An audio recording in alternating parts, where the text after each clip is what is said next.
Assalamualaikum warahmatullahi wabarakatuh. Guys, alhamdulillah gue lagi di Jember dan gue dapat produsen Golden Pro MHA Vito. Ini guys, bahan-bahannya itu di dalamnya ada jintan hitam, ada broto wali, ada sambiloto, ada jahe, pegagan, ada madu hitam, ada propolis dan probiotik. Dan ini alhamdulillah gue udah berapa hari ya? 4 hari gue nyoba ini. Ini langsung aja guys, dia madunya madu hitam ya. Ya, bukan madu bini, bukan madu hitam. Ini untuk obat dan untuk imunitas tubuh. Alhamdulillah kemarin gua badan-badan nggak enak, gua pakai sehari 3 kali nih produk. Cuman ditetesin di bawah lidah kayak begini. Jangan lupa bismillah, tapi bismillah sama sholawat. Allahumma sholli ala sayyidina Muhammad dan sayyidina Muhammad.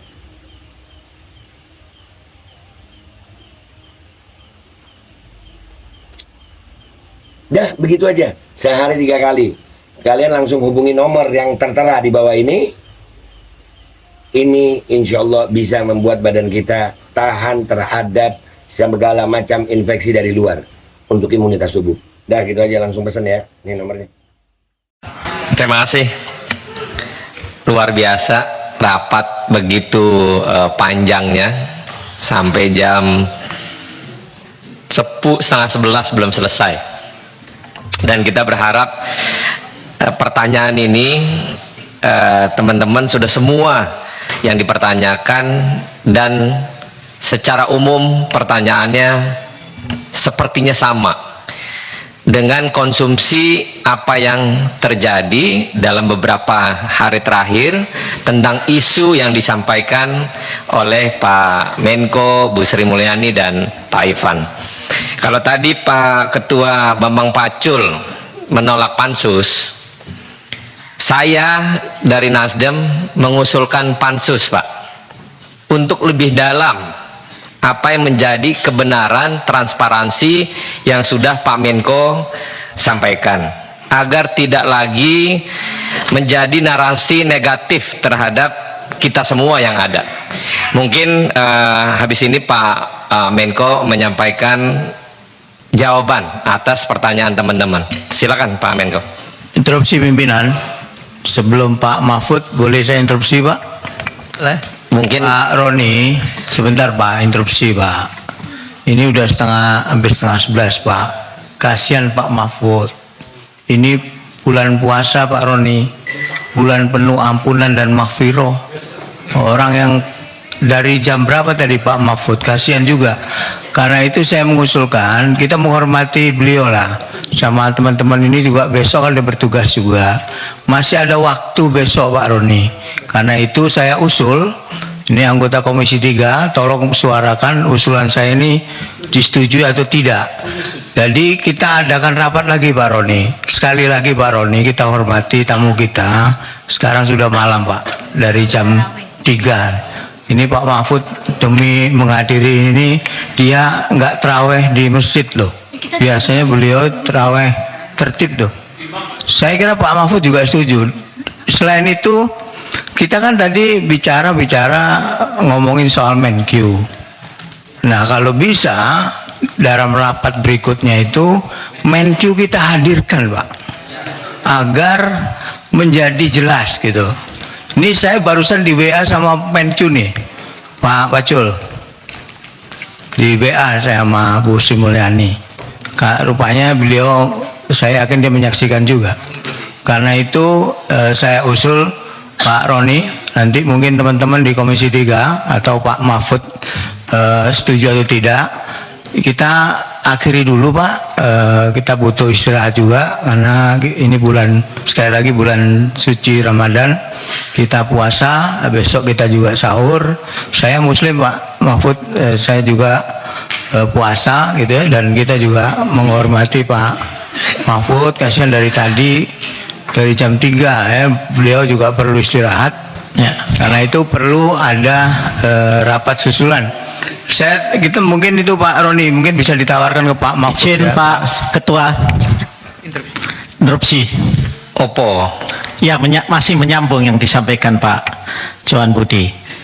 Saya kira begini, secara prinsip saya tidak keberatan dengan usulan itu. Apalagi Tatip DPR juga memang membatasi rapat sampai jam 22. Tetapi karena kita tuan rumah, maka kita tawarkan kepada tamu. apakah memang ya ini akan sementara kita hentikan untuk diskurs dan kemudian dilanjutkan pada waktu yang kita sepakati ya, atau apa. Jadi jangan kita menentukan, kita beri kehormatan pada tuan rumah, pada tamu kita, pada mitra kita ya, untuk menyampaikan pendapatnya. Terima kasih Tua. Terima kasih Pak Johan Budi, Pak Arsul, sama Pak, saya juga Islam Pak, jadi sama-sama merasakan hal yang sama. Tapi ini kan semangat teman-teman dari sore, dari kemarin di grup kita ribut, dan sampailah terjadi rapat ini. Dan interaksi ini dari awal teman-teman menggebu-gebu bertanya bagaimana menyikapi isu yang ada, sampai akhirnya salah paham dan akhirnya menjelaskan satu sama lain. Kalau ngomong masalah ketersinggungan marwah, sama Pak, cuman mau sampai di mana kita bawa urusan masalah ego tentang marwah sendiri. Nah, dari semua yang ada tadi baru dengar tatib jam 10, cuman karena tadi kalau saya berhentiin teman-teman untuk tidak bertanya, nanti protes. Awal-awal Arteria udah minta saya diganti. Nah, sekarang kalau teman-teman sepakat untuk Pak Menko tidak menjawab dan kita lanjutkan rapat ini, nanti kita jadwalkan, kita lanjutin. Sekarang kita tanya dengan Pak Menko. Pak Menko bersediakah untuk tidak menjawab, dan kita akan rapat lanjutan terkait dengan pada saat rapat lanjutan hari ini. Silakan Pak Menko. Saya mau menjawab sekarang sampai jam 11.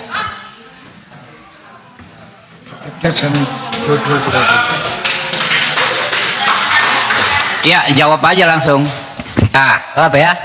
kalau Pak Menko bersedia, teman-teman bagaimana? Oke. Sampai Ketua, jam 11 tadi sangat- beliau.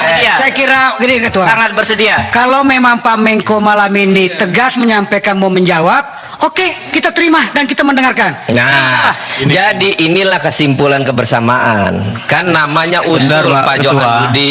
Sebentar Pak Ketua. Pak Ketua. Ini ada Pak Beni, saya duluan Pak, sebentar. Dan ini ada 24 penanya Pak, PPU. yang tentu satu-satu ingin dijawab.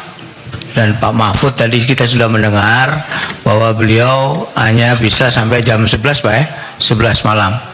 Ya kalau memang Pak Mahfud sampai jam 11 ya kita persilahkan. Tapi kita tunggu dulu Pak sampai jam 11, apakah jawaban yang disampaikan oleh Pak Mahfud MD sudah cukup ataukah tidak buat Komisi 3. Ya, Pak Kalau Johan. tidak cukup maka rapat ini akan kita lanjutkan. Iya, nggak apa-apa. Jadi Ya, Pak itu, Johan, Pak. Terima kasih. usulannya bagus. Kita kan mengatakan tadi bahwa apakah ini berkelanjutan rapat apapun nanti selesainya Pak Menko bicara. Nah, makanya tadi minta persetujuan teman-teman. Dan Pak Menko berharap menjawab sampai jam 11. Selesai nggak selesai jam 11 kita tutup untuk lanjutin rapat setelahnya. Pak Menko, ini ada. silakan. Terima kasih. Baik, terima kasih.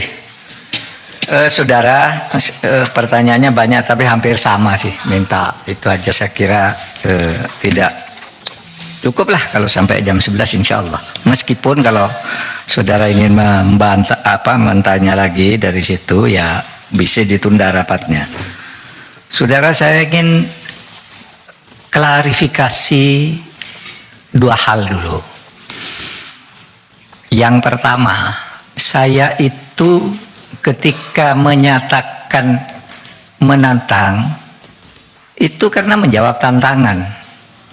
Saya tidak pernah, ini mulanya begini, kan di Twitter saya tuh di capture pernyataan Pak Beni Harman. Ada Pak Beni Harman tuh di Detik itu bicara begini, jam 4.21, Detik.com jam 4.21 tanggal 26.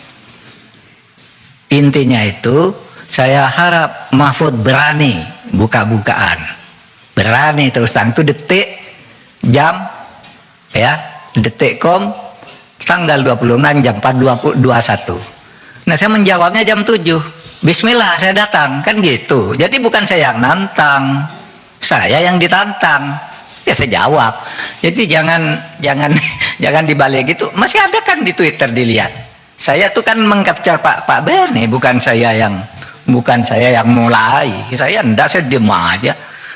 Tapi ditantang itu kan, ya datang, harap datang juga Pak Arteria, Pak Arsul, karena ini kan yang terus terang pada waktu bicara keras saya katakan mengancam, karena ada di video. Saya ingatkan Ketua PPATK, ini berlaku bagi Menteri, bagi Menko, ancaman hukumannya 4 tahun. Kenapa? Karena satu, ngomongkan ke publik nggak boleh. Lalu saya bilang, saya siapa yang ngomongkan itu kan ada ukurannya, identitas, iya kan? Identitas akun kan itu ada ukurannya, ngumumkan. Saya ini ngumumkan agregat.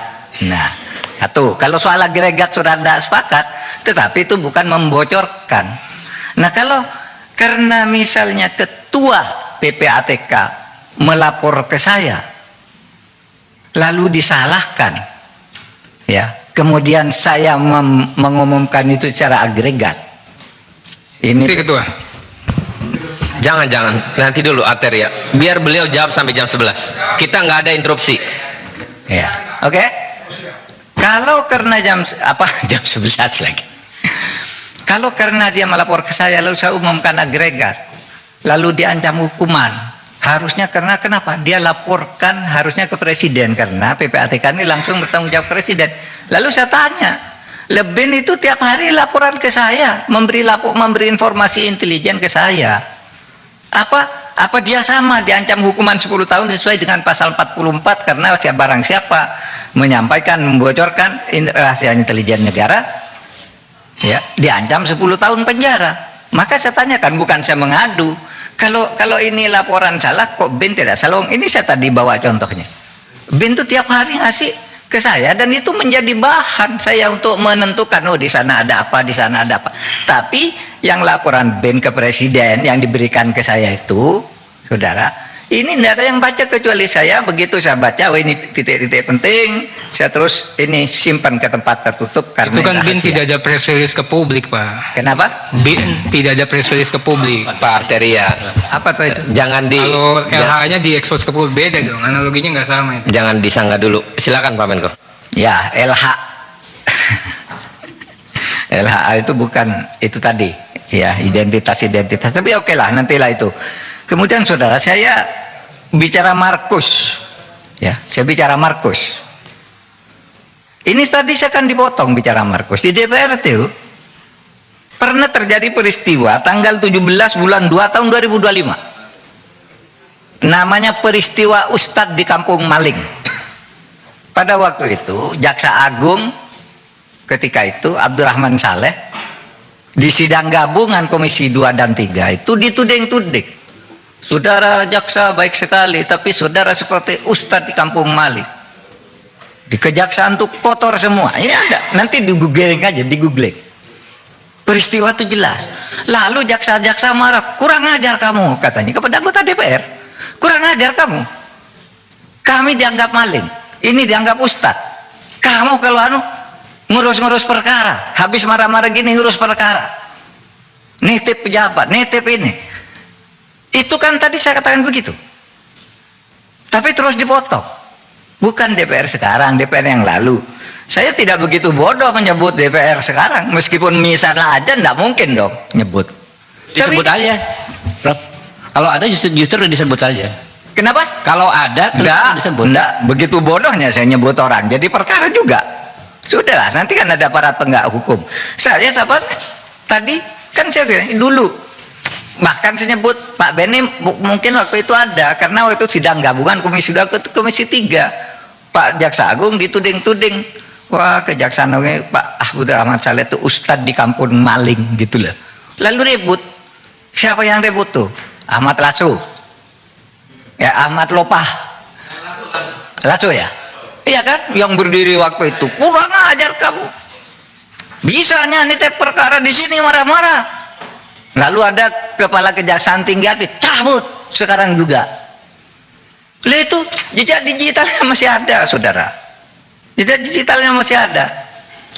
Makanya saya memberi ilustrasi hati-hati, gitu, hati-hati, gitu. Oleh sebab itu saya tidak akan cabut. Pak Ketua, boleh saya ini penting ini Pak. Pak Beni, silakan minta dulu Pak Beni. Kita mendengarkan ini waktunya mepet. Bukan, enggak apa-apa. Ini Jangan, udah nanti dulu Pak Beni. Biar Sekarang Pak saya selesai jawab, dulu. selesai. Sekarang saya jawab materinya. Enggak gini teman-teman, kan tadi kan sepakatnya bila dijawab untuk diselesaikan dulu. Kan kita masih panjang rapatnya.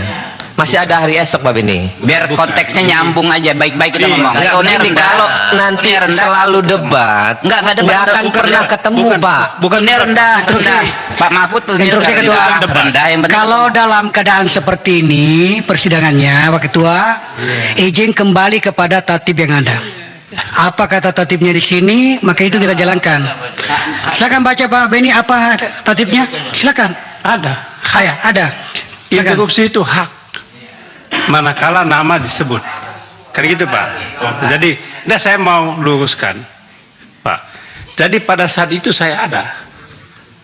Kalau Prof. Mahfud masih ingat, saya yang menyampaikan Ustadz di Kampung Maling. Sudah itu disambung oleh Anhar Nasution. Ketika Anhar ngomong gitu, jaksa-jaksa pada naik pitam. Waktu itu saya masih ingat betul disampaikan, kalau Anda yang ngomong saya tahu, tapi kalau yang ini yang ngomong kami tidak terima karena apa? Ya itu tadi yang disampaikan oleh Prof. Mahfud. Saya ceritakan apa adanya. Jadi bukan mau kemang-kemang supaya jangan ada miskomunikasi. Yang kedua Bapak Ketua Pak Mahfud, mungkin yang tadi soal itu adalah statement Pak Menko tidak dalam konteksnya. Ini yang jadi soal. Jadi ketika Pak Menko mengatakan anggota DPR banyak jadi Markus, memang sangat sensitif. Jadi maklum saja kalau kemudian banyak reaksi begitu. Jadi kalau tidak dijelaskan dalam konteks, ini kan potong-potong Pak. Ini saja di Twitter aja dipotong-potong. Banyak anggota DPR jadi Markus kata Pak Mahfud. Ini kan jadi enggak itu saja Pak. Oke. Jadi supaya kita tidak ada. Terima kasih banyak. Kalau judul berita Pak, saya aja digambar di borgol Mahfud ditangkap KPK, apalagi cuma judul kayak gitulah, tiap hari ada judul-judul. Ya, baik. Terima kasih. Jadi mohon dimaklumi, saya tidak bisa mencabut pernyataan itu karena sejak tadi saya bilang dulu pengalaman saya sama Pak Beni kan gitu, tadi saya bilang lalu dipotong, nggak boleh sebut sekarang, gimana?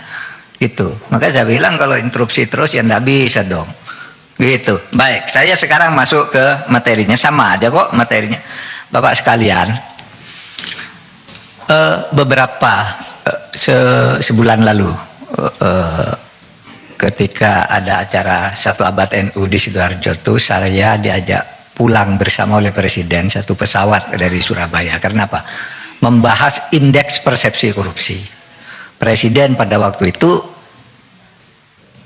agak marah. Kenapa indeks persepsi korupsi kita tuh turun dari 38 menjadi 34. Saya lapor ke Presiden, saya sudah ngundang Transparansi Internasional. Saya sudah ngundang Litbang Kompas, saya sudah ngundang partnership, minta data kenapa ini turun. Gitu. Saudara apa turun? Itu kita yang turun itu di bidang pelayanan publik dan terutama korupsi di bea cukai dan perpajakan. Clear itu penjelasannya. Yang kedua, facilitation payment. Di dalam pelayanan publik di berbagai tempat itu, orang sekarang Pak bayar, mau naik pangkat bayar ke siapa, kalau enggak punya channel itu enggak bisa. Itu transparansi internasional. Sehingga saya katakan Bapak Presiden, ini masalahnya yang paling besar itu ada di situ. Lalu korupsi di mana lagi? Maaf, di DPR. Baca aja di situ. Kenapa? Wah, di situ transaksi. berbagai urusan juga banyak di situ, karena banyak yang berfungsi ganda, punya profesi di luar, menjadi anggota DPR. Untuk menghidupkan profesi luarnya, menggunakan kedudukannya sebagai anggota DPR. Itu clear. Saudara kalau tidak percaya, undang saja, itu Transparansi Indonesia. Gitu.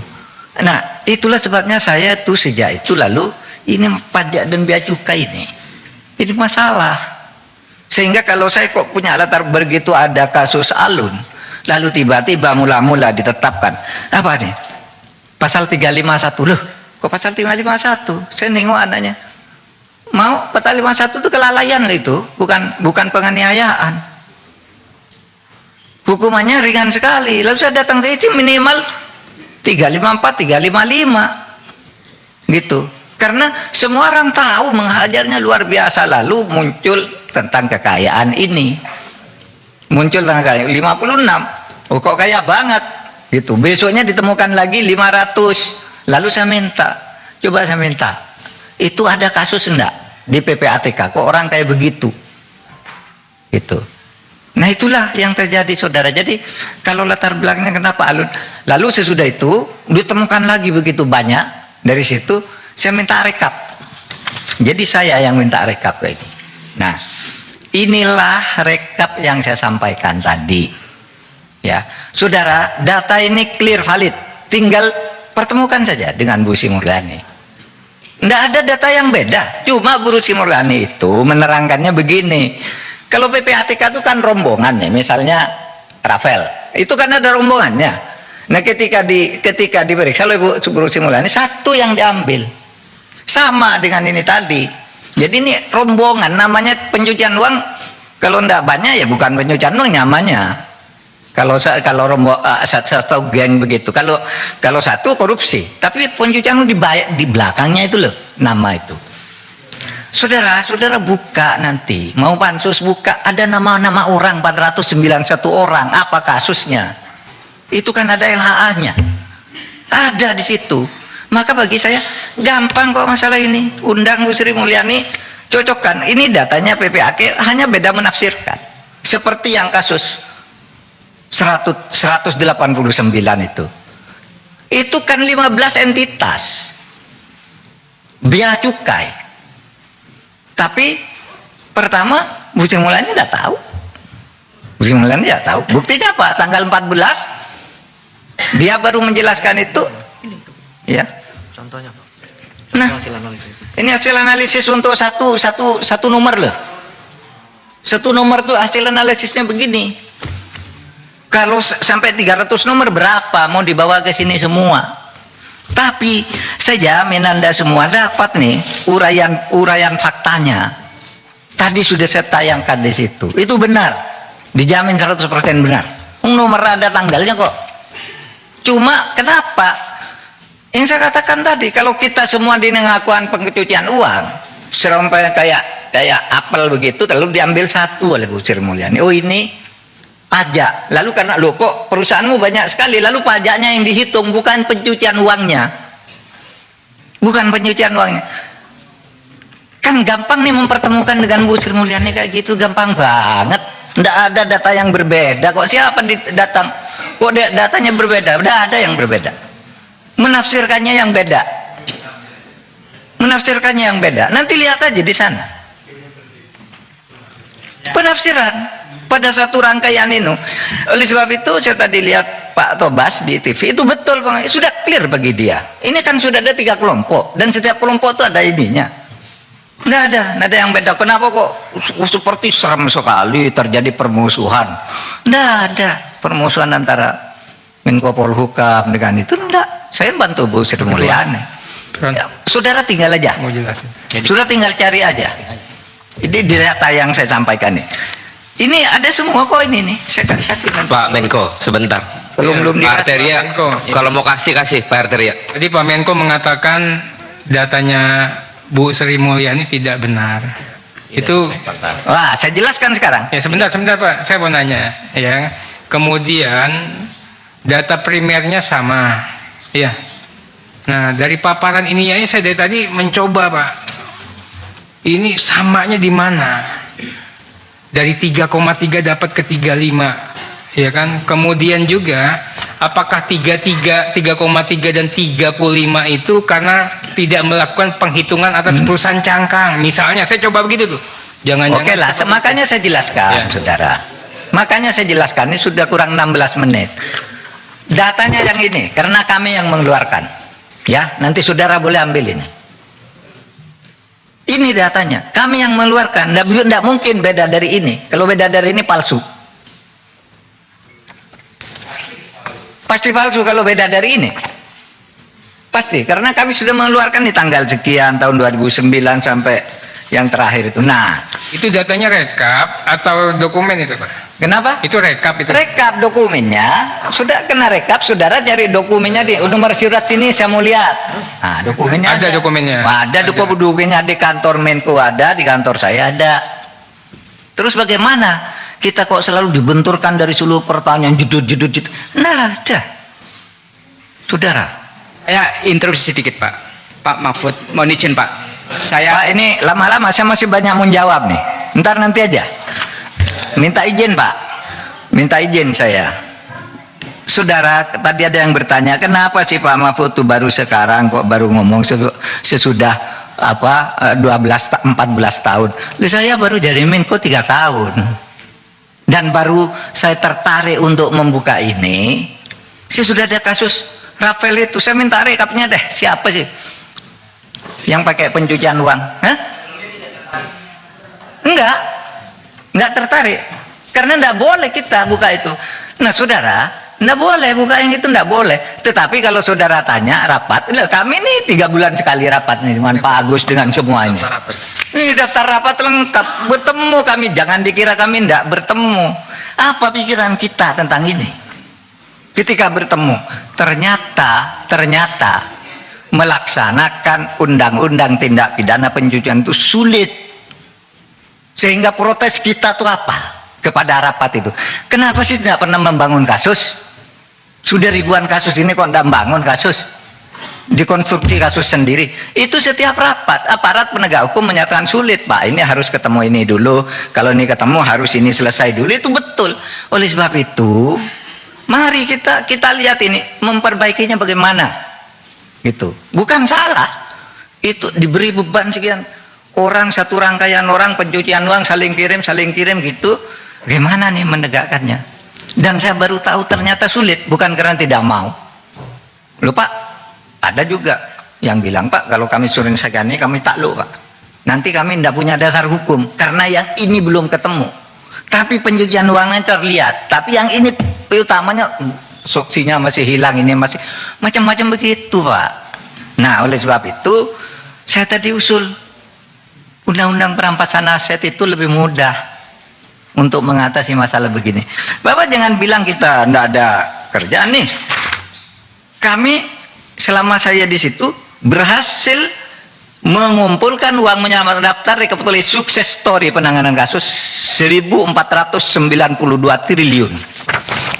Ada daftarnya nih, mulai dari ACT, Asabri, BEC, Indosurya, Jiwasraya, judi online, Lukas NB, LH dan seterusnya. Jangan dibilang tidak ada hasilnya. 1.490 hampir 1.500 triliun. Itu untuk semua kasus TPPU. Kenapa? Untuk semua kasus TPPU atau khusus TPPU. khusus di Menkeu? Iya.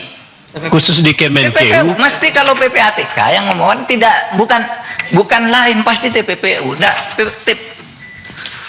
Bukan pertanyaan PPATK itu saya. kalau mengeluarkan surat, kalau bukan TPPU itu tidak ada kerjaan namanya. Itu maksudnya Pak Mahfud, itu maksudnya TPPU di Maksudnya- Kemenku atau di tempat lain juga? Nah, ini di tempat lain. Oh, oke. Ada juga Kemenkonya nih pajak. Apa saja itu, SSO, pajak SSO 14 triliun. Ada juga banyak ya. Pajak EH dan sebagainya, banyak. Narkoba. Ini Pak. Tapi saya tidak kemukakan ini tadi, kenapa? Karena kita tidak bicara sukses story, bicara temuan, karena ada kasus itu. Nah, baik Pak, isi Saudara sekalian. Pak Mahfud, itu uangnya ada enggak nyata itu uangnya? Kenapa? Uangnya ada itu. Lah ini putusan pengadilan, Pak. Iya, uang maksud saya, ini cash, ini kasus. Lah iya dong, putusan pengadilan. Maksud Terus saya- kita nggak ngitung. Putusan pengadilan ambil freeze gitu. Itu sudah di freeze. sudah eksekusi Pak. Oh iya, sudah divonis. Sudah ada yang dieksekusi, ada yang belum. Enggak, Ini Uangnya belum, Lukas NMB misalnya, Lukas NMB. Kan kami ngumumkan Nah, sebuah data pertanyaan saya begini Pak, benar. Pertanyaan saya, ini kan di list keberhasilannya TPPU itu. Apakah uang itu nyata sudah dikembalikan untuk negara maksud saya? Nyata karena Sudah dieksekusi maksud saya. ada yang sudah dieksekusi, ada yang belum. Ada yang belum. Lukas NMB Nah itu yang saya tanya. Oke, itu yang saya tanya. Ada yang sudah, ada yang belum. Iya, Ya, ada itu. yang sudah, ada yang belum. Iya. Kalau Bapak tak tanya, apakah uang sejak tahun 2009 sampai 2013 ada semua? Lah ini kan kasus. Ya semula ada di bank karena berputar terus, bisa ada, bisa bertambah, bisa kurang, bisa bertambah. Oleh sebab itu harus diusut. Gitu loh. Kok tadi berputar-putar pertanyaan gitu aja? Padahal sederhana loh. Cuma satu rangkaian anggur diambil satu, lalu ini pajak katanya. Padahal ini yang banyak ini bea cukai. Nah, datanya Bu Sri Mulyani salah iya. Nih, datanya nih. Surat yang asli semula tuh dikirimkan by hand yang ditandatangani orang pajak. Yang menyerahkan. Di sini kasus mengenai tadi yang 108 triliun. Nanti saya tinggal ini. Ini tidak bisa diserahkan dengan surat karena sangat sensitif. Oleh sebab itu diserahkan by hand. Bertanggal 13 November 2017. Ini yang nyerahkan. Ketuanya Pak Badarudin, Pak Diana Ediana, kemudian Heru Pambudi yang dari Bea Cukai, Dirjen Bea Cukai, lalu Sumiati Irjennya, kemudian Rahman Dirsa dari Irjen, Widianto Bea Cukai. Ini ada tanda tangannya semua nih. Bahwa 2013 kasusnya masuk, tapi 2020, entar Pak, 2020 belum selesai, kita kirimi surat baru. Nah, ketika surat baru ditanya, kita ketemu sama Kementerian Keuangan, ini yang saya ralat sedikit, di situ bilang ada Bu Sri Mulyani, lalu Irjen bilang surat itu tidak ada. Bukan Sri Mulyani, yang wakil ini saya ralat. Waktu itu ada Wamenku, Irjen, dan ini itu bilang surat tidak ada. Lalu ditunjukkan, lah ini apa? Lah itulah yang dijelaskan oleh Bu Sri Mulyani. Itu yang dijelaskan. Yang sebenarnya bea cukai diambil satu pajaknya, yang lain dikeluarkan. Sama dengan pegawai Kementerian Keuangan, dia nulis 3,3, padahal kami nulisnya 3,5. Paling diambil, dipisah nih rangkaiannya. Oh, yang ini yang pegawai keuangan aja. Padahal ini satu rangkaian main pencucian uang nih. Satu rangkaian dipisah karena ini orang luar katanya. Pak Menko, tadi Pak Menko bilang surat itu boleh ditinggal ya? Boleh? Nah, nanti boleh kasih kami Pak ya? Boleh. Oke. Yang anu toh, penyerahan Surat. by hand, iya. Iya. Ini berita acara, bukan hanya surat, ditandatangani semua nih. Siap. Bahwa kasus penyelundupan emas itu, Oke. yang pelanggaran bea cukai itu, ini 2017 ditutup. Sehingga kami kirim lagi surat itu. Lalu bilang tidak ada di depan wakil menteri. Loh, ini ada, baru dicari ketemu, itu yang dipakai dasar menjelaskan oleh Bu Sri Mulyani. Dan tidak ada follow up terhadap surat itu, Pak Mahfud. Apa? Sini. Tidak ada follow up dari surat itu. Surat yang ini? Tidak ada. Tidak ada follow up sama sekali. Tidak dari ada Kementerian sejak tahun Keuangan. 2017, bahkan mesti diterangkan Bu Sri Mulyani 2 hari lalu itu dikatakan ini sudah selesai. Lah kami cek ke sana, tidak ada tindakan terhadap bea cukainya. Hanya pajaknya. Ini tindakan bea cukai begitu banyak, lalu kok hartamu banyak, pajakmu cuma sedikit, lalu dihitung pajaknya, suruh nambah pajak aja. Izin Pak Mahfud. Hah? Urusan pajaknya aja ini kejar dari laporan itu. Pajak kan pajak sedikit. Bukan indikasi TPPU-nya. Kenapa? Dilepas. Oh, oke. Izin Pak Mahfud. Izin Pak Ketua. Ya, itu 180 T itu tadi ya. 180. Berarti kan 180 T itu di luar 349. Di dalam. Kan kita nyebut 349. Lalu Bu Sri Mulyani ambil contoh yang gede. Enggak, tadi udah. Jangan diputer-puter. Kan ada satu Pak Menko. Nah, teman-teman, saya ambil alih. Teman-teman, karena waktunya tinggal 5 menit. kita sudah tahu nih, sudah paham ujung dari apa yang disampaikan Pak Menko. Berkenankah kita akhiri rapat ini?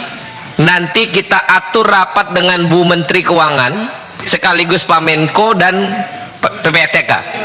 Setuju ya? Setuju. Pak Menko setuju ya? Setuju. Oke, kita akhiri rapat malam ini. Kalau setuju diketok itu. Jadi terima kasih. Wabillahi taufiq wal hidayah. Wassalamualaikum warahmatullahi wabarakatuh. Ya, ketok.